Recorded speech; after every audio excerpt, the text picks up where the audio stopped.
سرم خاک کفیم اوی حسین است.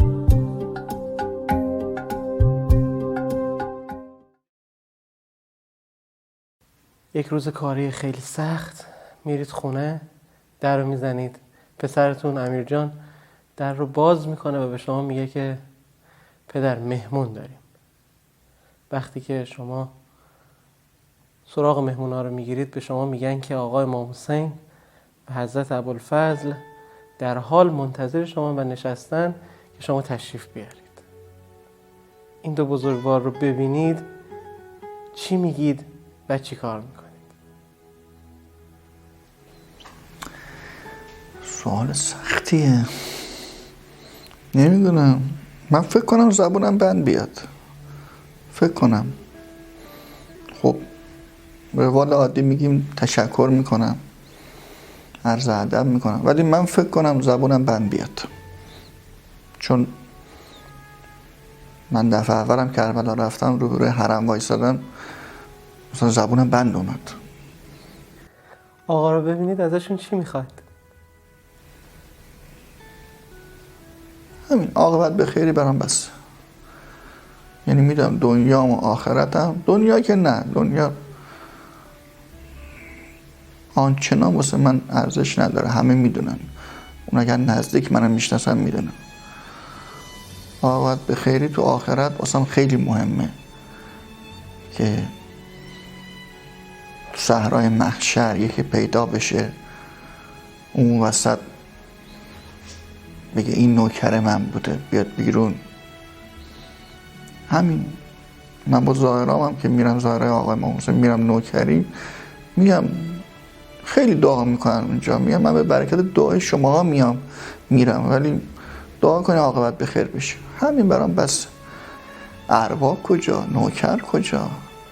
حساب ارباب فرق میکنه، حساب نوکر فرق میکنه. آقای امام حسین چه شکلیه؟ چه شکلیه؟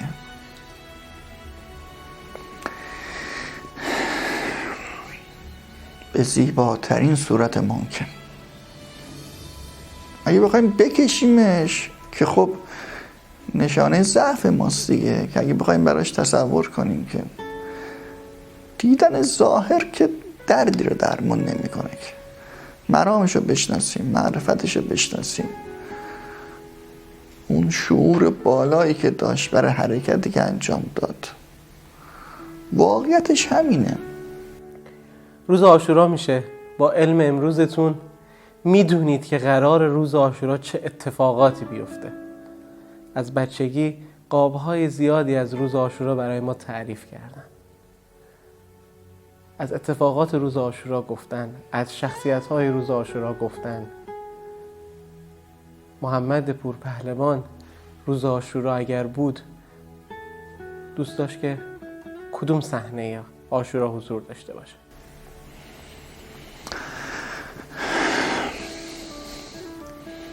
من اصلا دوست نداشتم اون روز باشم، چون میدونم که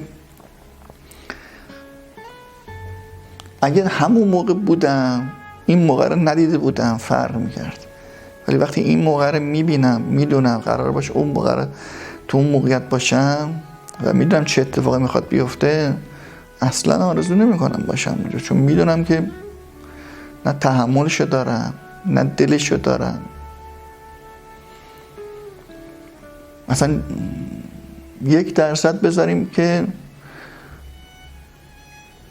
چی بگم، والا شاید برمیگشتم اصلا به نرخ امروز حساب کنیم. الان به خیلی اگه یه رقم نجومی توی حسابشون یک دفعه پیامک بیاد، حرکت هایی میکنن که شاید یکی از همونم من باشم.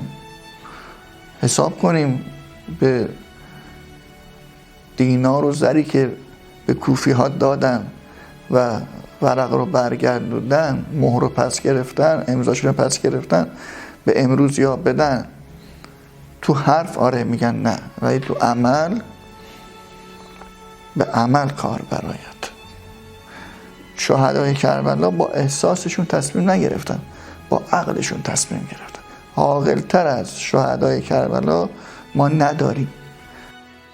آقای امام حسین و حضرت عباس اومدن و مهمان شما بودن و الان دارن میرن و جلوی در خونه شما هستن و شما دارید این دو بزرگوار رو بدرقه میکنید. با این دو بزرگوار چطوری خداحافظی میکنید؟ تعظیم میکنم براشون، تعظیم میکنم، مثل همه تعظیم هایی که جلوی حرم همیشه کردم. من یه عمر نوکر این خونم، همین که نوکر بمونم بسم. همین. و السلام.